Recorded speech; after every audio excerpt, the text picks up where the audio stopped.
सच कहते हैं जो लोग भी कहते हैं कि कुछ लोग सिंपैथी के लायक ही नहीं होते, और उनमें से ही एक है मेरी प्यारी मुमानी।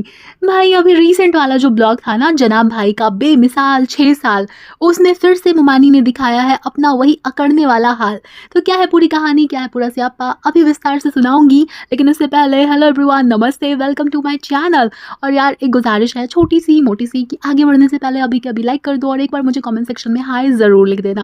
तो जनाब भाई ने कंप्लीट कर लिए हैं वाईटी के ऊपर 6 साल, नहीं बेमिसाल 6 साल। तो होता यह है कि ब्लॉग की शुरुआत होती है जिसमें बेबी रू को दिखाया जाता है और वो हर बार की भांति अपनी नैनी टू से नानी के पास होता है और बहुत ही क्यूट हो गया बच्चा, इसमें कोई शक नहीं है।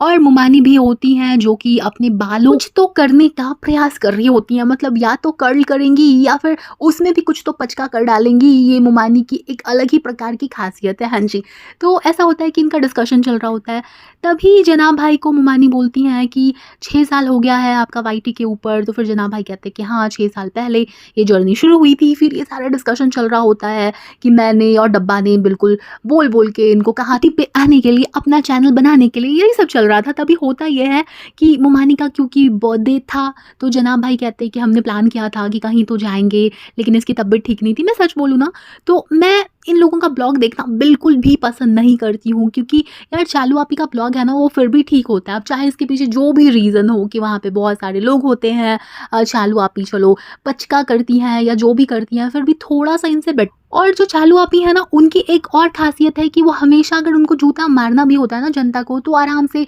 2-3 लेयर्स उसके ऊपर चढ़ाती हैं, रजाई का, ब्लैंकेट का, उसके बाद मार, तो असर उतना तेज होता नहीं है। ठीक है, अभी देखो क्या हुआ ना कि जब इनका डिस्कशन चल रहा होता है तो जनाब भाई हैं वो वहाँ पे दिखाते हैं मुमानी का जो पहाड़ उन्होंने बनाया होता है सामान का, मतलब बिखर जाता है यार, एक और शूट वगैरह इंसान करे तो वैसे भी थोड़ा सा कबाड़ा हो जाता है।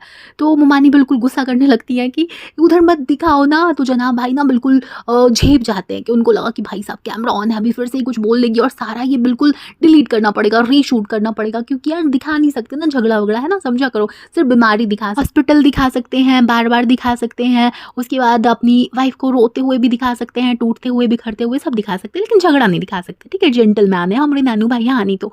हाँ, तो फिर क्या होता है कि वही बात होती है, तो मुमानिया अचानक से कॉन्शियस हो जाती है कि नहीं नहीं कैमरा ऑन है यार, झगड़ा नहीं करते। तो फिर कहती है उधर मत दिखाओ ना, ये सब चल रहा होता है। उसके बाद ये आ जाती है भाई जनता को बिल्कुल तोलने मोलने पे, मतलब जो भी लोग इनकी शूटिंग देखकर, नायाब शूटिंग देखकर, गाइस बेमिसाल शूटिंग देखकर, कॉपी नहीं यार, इंस्पायर्ड शूटिंग देखकर, हाँ ऐसे बोलना चाहिए। कह रहे थे ना कि कबाड़ में कर लिया, तो मीरा रोड की सबसे जो कबाड़ा जगह थी वहाँ पे कर लिया, इस तरीके के कमेंट्स लोग कर रहे थे। अब यार आपको अगर लाखों लोग देखते हैं तो हर कोई आपकी तारीफ तो करेगा नहीं, है ना। तो अब मुमानी को ये चीज़ ना बहुत बुरी लग गई, और ये बात इतनी बुरी लगी कि उनको लगा कि इसको मेंशन करना तो उनका फ़र्ज़ है। तो उन्होंने इस चीज़ का ना ताना मारा। तो नानू भाई को लग गया कि भाई कंगाली में आटा गीला ना हो जाए, मतलब पहले ही इतने सारे लोग हैं जो खिलाफ हो चुके हैं इनके, वही तले जाओगे भुने जाओगे तारा रारा पम वाला तो याद ही होगा आप लोगों को। चैप्टर क्या बार बार रिपीट करूँ, चलो कर देती हूँ, है ना, क्योंकि कई बार यार एग्जाम्पल के लिए बताना ज़रूरी होता है। हाँ जी, तो ये वाला चैप्टर हुआ था। उसके बाद जनानी जो इनका था ना, ये फालतूपना जो इन्होंने किया था, तो उसके बाद इनके यार जो व्यूज़ हैं वो डाउन हुए थे। उसके बाद इतने सारे लोग इनके खिलाफ हो गए कि अगर आप रेडिट पे भी जाके देखोगे तो इनकी फैमिली के लिए, मतलब इनकी फैमिली की गॉसिप के लिए जो सब रेडिट्स बने हुए हैं, या फिर यूँ बोलूँ कि एक्सपोज करने के लिए, तो भी गलत नहीं होगा गाइस, तो वहाँ पे ऑलमोस्ट 6-7-8 हज़ार के करीब लोग जो है ना वो एक्टिव होते हैं।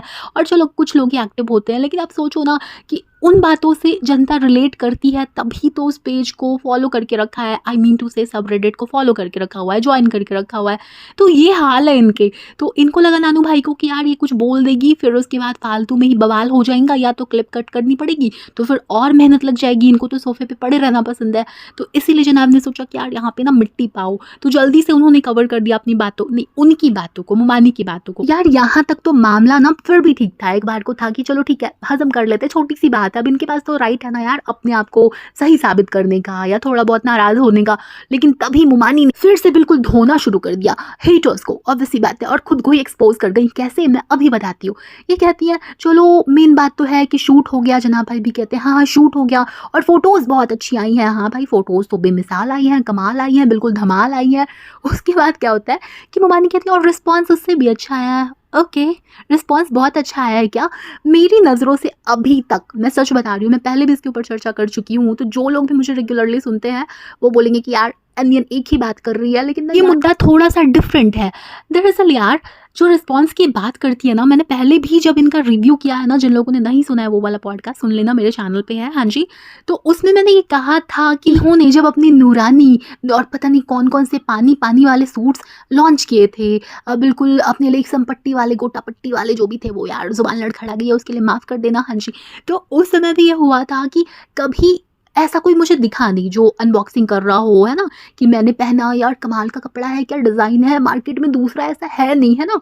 तो ऐसा मुझे कोई नहीं दिखा कॉमनर। और एक तो लोगों को इन्होंने पीआर पार्सल भिजवाया था, जिसमें से एक थी चाहत पांडे, उन्होंने बिग बॉस के अंदर पहने थे इनके कपड़े। तो उसके अलावा मुझे 1-2 लोग ही दिखे, जितनी बड़े धमाके की ये बात करती हैं कि बिल्कुल हिट हो गया था, आउट ऑफ स्टॉक हो गया था। मतलब ऐसा लग रहा था कि इन्होंने फ्री साइज़ का सूट बना लिया था कि अगर मीडियम में ऑर्डर आएगा तो भी ये देने का है, मीडियम के हिसाब से ऑल्टर करके, और अगर डबल एक्सेल आ गया तो उस हिसाब से फिर से हम इसकी फिटिंग कर देंगे और फिर हम इसको डिस्पैच कर देंगे। मतलब ऐसा लग रहा था, क्योंकि कौन ऑर्डर कर रहा था? क्योंकि आजकल का ज़माना है यार कि हर घर में इन्फ्लुएंसर है। मेरे ही आस-पास यार 95% लोग इन्फ्लुएंसर्स हैं, ठीक है? तो ऐसे में कोई भी अनबॉक्सिंग करता है या कुछ भी करता है तो उसको सोशल मीडिया पे ज़रूर डालता है। और जब कोई सेलिब्रिटी के लेवल से शॉपिंग करेगा, उसको सोशल मीडिया पे डाल के मोमानी को टैग नहीं करेगा और मोमानी फिर उसको रीशेयर नहीं करेंगी, मतलब हज़म होती है ये बात? बिल्कुल भी नहीं भाई, मुझे तो नहीं होती। तो ये जिस तरीके से ये दावा करती है ना कि बिल्कुल धमाका हो गया, छा गया, कहाँ है वो लोग जिन्होंने खरीदा है इनके यहाँ से? कुछ लोग मुझे दिखे थे जिनका वही वाला फीडबैक था, क्योंकि बहुत सारी प्रॉब्लम्स थी। अब यार कपड़ा तो मैंने इनका देखा नहीं, कैसे आर्टिकल्स थे आई डोंट नो। पिक्चर्स देख के इंसान कितना ही जज कर सकता है, बस इतना ही यार कि थोड़े ओल्ड फैशन काइंड ऑफ है, लेकिन कुछ लोगों को जमता है तो जमता है, सब ठीक है ना? तो ऐसे में बात यहाँ पे आके अटक जाती है कि जहाँ पे इंसान मिंत्रा से अच्छे-अच्छे कपड़े मंगवा सकता है, एक से बढ़ के एक ऑप्शंस यार, वहाँ पे ईज़ी रिटर्न होता है। आपको नहीं जम रही है क्वालिटी तो आप आराम से उसको रिटर्न करवा सकते। आजकल तो यार मिंत्रा में वो वाली फैसिलिटी भी आ गई है कि आपको कुछ घंटे में भी चीज़ें डिलीवर हो जाती है। अगर आपको कुछ चाहिए तो वो लिमिटेड होता है, लेकिन फिर भी यार ऑप्शंस उसमें भी होते हैं, है ना? उसके बाद बाकी की जो साइट्स होती है, जैसे फ्लिपकार्ट है तो उसमें तो अभी सेल भी चल रही है, तो बहुत सारे ऑफर्स आते हैं। ऐसे में जब ईज़ी रिटर्न, डिलीवरी जल्दी हो यार, तो कोई फिर मोमानी के कपड़े चुने तो क्यों चुने? सिंपल सी बात है ना। लेकिन फिर भी मोमानी क्लेम कर रही थी कि यार बिल्कुल आउट ऑफ स्टॉक हो गया, दिख भी रहा था। तो मैंने इसके पीछे का रीज़न आप लोगों को बता दिया कि एक बड़े साइज़ का कपड़ा बना लेने का और उसके बाद जिस भी साइज़ में सूट की डिमांड आए उसको चिपका लेने का। मतलब मेरे छोटे से दिमाग में तो यही आ रहा है, बाकी मुझे कोई रीज़न समझ में आता नहीं है जिसकी वजह से इतनी जल्दी आउट ऑफ स्टॉक हो रहा था। बाकी अब बात कर लेते हैं साड़ीज़ की, जिसके बारे में मोमानी क्लेम कर रही थी कि बहुत अच्छा रिस्पॉन्स था। तो मुझे अभी तक इनके साड़ीज़ के भी पहनने वाले या फिर खरीदने वाले, मतलब इनके बायर्स वगैरह मुझे दिखे नहीं यार। अगर किसी को दिखे हैं तो मुझे ज़रूर बता देना, मैं जानना चाहती हूँ, देखना चाहती हूँ। और बाकी मैंने जब रिव्यू किया था तब भी मैंने कहा था कि कोई ऐसा बुरा भी नहीं है कि हम बोलेंगे कि नहीं यार क्या बना दिया, मतलब इन्होंने बनाया नहीं है, जो भी क्या बेच रही हैं, हम ऐसा नहीं बोल सकते। ठीक थे वो, लेकिन फिर भी आप मार्केट में कहाँ टिक रहे हो? मैंने उस समय भी फ्लिपकार्ट की बहुत सारी रेडी टू वेयर साड़ीज़ आपको टैग करके दी थी उस वाले पॉडकास्ट में कि देखो भाई मार्केट में कितनी सस्ती और अच्छी चीज़ें मिल रही हैं और कितनी जल्दी डिलीवरी हो जाती है। मिंत्रा पे भी है, बहुत सारी ऐसी साइट्स है जिस पे, और शुद्धति करके एक ब्रांड है जिसमें तो यार पॉकेट के साथ साड़ीज़ आ रही हैं। तो आप मार्केट में कहाँ टिक रहे हो? चलो ठीक है, आपके फैंस खरीद भी रहे हैं, तो आपको घमंड किस बात का है? आपने ऐसा अनोखा क्या कर दिया कि आप एकदम एक बात को लेकर पकड़ के बैठ जाते हो और सुनाने चले आते हो? मोमानी की ना ये आदत है, पहले जब शुरू में इन लोगों ने ब्लॉगिंग शुरू की थी तो इनको रिस्पॉन्स काफ़ी बढ़िया मिला था, लेकिन कुछ लोग थे ना इनके ओवर एक्साइटेड होने को लेकर, या फिर जिस तरीके से ये बातें करती हैं, बच्चापना करती हैं, ओवर एक्साइटेड दिखती थी, उसको लेकर कमेंट्स किए थे। तो अब ये चली आई थी चढ़ाई करने की, हाँ तुम बोलो मैं और करूँगी और करूँगी। तो करो भाई करो, कहते हैं विनाश काले विपरीत बुद्धि, और करो, हमारा क्या जाने वाला है। ये सारी कन्वर्सेशन जब चल रही थी ना तो जनाब बार बार मोमानी को रोक रहे थे, टोक रहे थे बीच में ही, जैसा कि मैंने अभी थोड़ी देर पहले एक्सप्लेन किया, और उन्होंने जल्दी से ना बात वहाँ पे ख़त्म की और लपेट लिया, फिर आगे जाकर हमसे बातें करने लग जाते और जो उनके फैंस हैं उनको थैंक यू बोलने लग जाते। तब ये जो पीपी है ना वो फिर से बुलाती है, हाँ एक मिनट, फिर जनाब उधर जाते हैं कैमरा लेके, क्योंकि जनाब डरा हुआ था कि कहीं क्लिप्स को ये वेस्ट ना करवा दे कुछ फालतू की बात करके।